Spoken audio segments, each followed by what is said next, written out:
Assalamualaikum warahmatullahi wabarakatuh. Ya, jumpa kembali dengan my channel Yulman Yudhistira. Oh ya guys, hari ini kita akan mengunjungi sebuah masjid tua yang sudah berumur ratusan tahun guys. Masjid ini bernama Masjid Tuanku Pemansiangan atau Masjid Tuanku Mansiangan yang terletak di Negari Kotolaweh, Kecamatan Sepulukoto, Kabupaten Tanah Datar, Provinsi Sumatera Barat. Oh ya guys, Masjid Mansiangan ini dulunya pernah menjadi setting lokasi sebuah sinetron yang ditayangkan TVRI pada tahun 1991, yakni Sengsara Membawa Nikmat, yang diangkat dari sebuah novel mahakarya tulis Sutan Sati. Masjid Tuanku Pemansiangan ini merupakan salah satu masjid tertua di Minangkabau, dan masjid ini telah berumur ratusan tahun dan sudah ditetapkan sebagai cagar warisan budaya.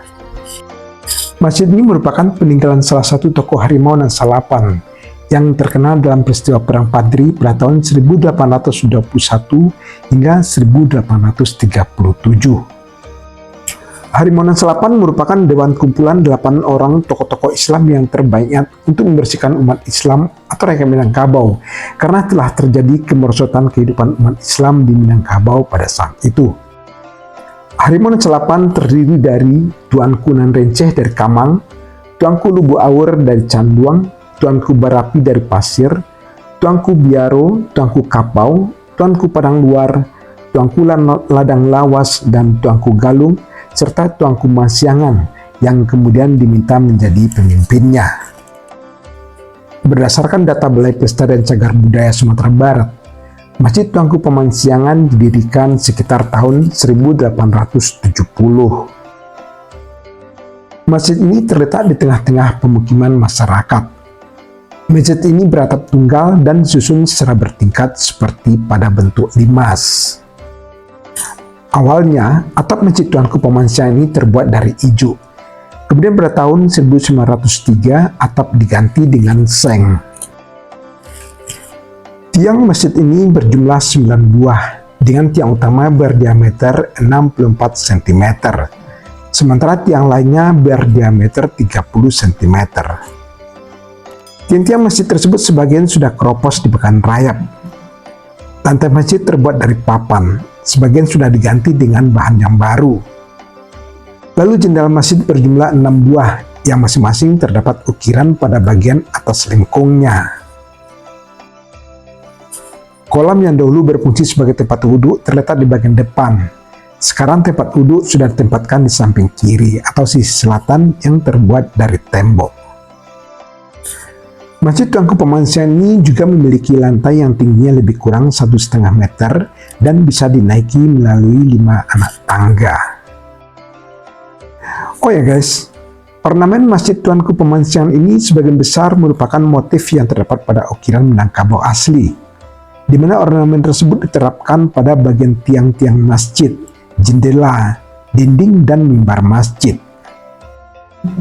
Bentuk dari ornamen yang terdapat pada masjid tersebut antara lain motif ukiran geometris jajaran genjang yang disebut juga dengan sai galamai. Bentuk tumbuhan yaitu akacino, pucuk rabuang, sake tagantuang, pandan tajulai, sikambang manih, dan bungo. Sedangkan fauna adalah seperti kucing lalo. Selain itu juga terdapat kaligrafi dan juga ada kaligrafi yang menghiasi bagian dalam masjid. Adapun warna-warna yang terdapat pada ornamen tersebut diantaranya adalah merah, hijau, putih, dan coklat keemasan. Oh ya guys, fungsi ornamentasi pada Masjid Tuanku Pemansiangan ini pada dasarnya yaitu sebagai penghias permukaan atau bidang-bidang pada bangunan tersebut. Hal ini sesuai dengan pengertian ornamen itu sendiri, yaitu sebagai hiasan yang dibuat pada arsitektur, kerajinan, perhiasan, dan sebagainya. Adanya penambahan ornamentasi pada Masjid Tuanku Pemansiangan ini telah memberikan nilai estetika tersendiri yang memandangnya. Selain itu juga memiliki fungsi simbolis dapat ditemukan dalam bentuk ornamentasi berbentuk kaligrafi yang berisikan penjelasan tentang tahun pembuatan masjid serta tahun selesai pembangunannya pada bagian dalam masjid ini. Kondisi Masjid Tuanku Pemansiangan masih terawat baik saat ini. di mana tiang penyanggah yang terbuat dari kayu masih utuh sebagaimana mestinya. Namun demikian, keberlangsungan Masjid Cagar Budaya sangat tergantung kepada perhatian masyarakat dan pemerintah setempat tentunya. Karena Masjid Cagar Budaya ini bisa dijadikan lokasi wisata religi. Masjid ini adalah aset yang tak ternilai harganya. Jadi jangan sampai nanti bangunan masjid ini nantinya hanya menjadi sejarah bagi anak cucu kita. Untuk itu mari kita lestarikan cagar budaya yang ada.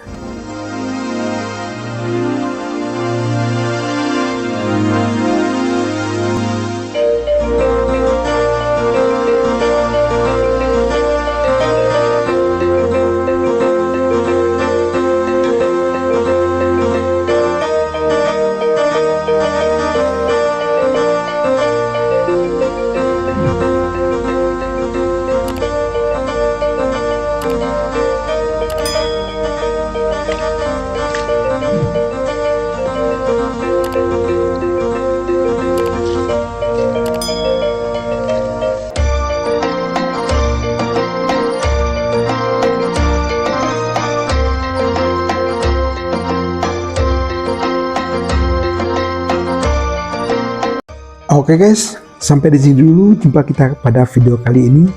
Dan jangan lupa terus dukung channel ini dengan cara like, comment, share, dan subscribe tentunya. Terima kasih. Wassalamualaikum warahmatullahi wabarakatuh.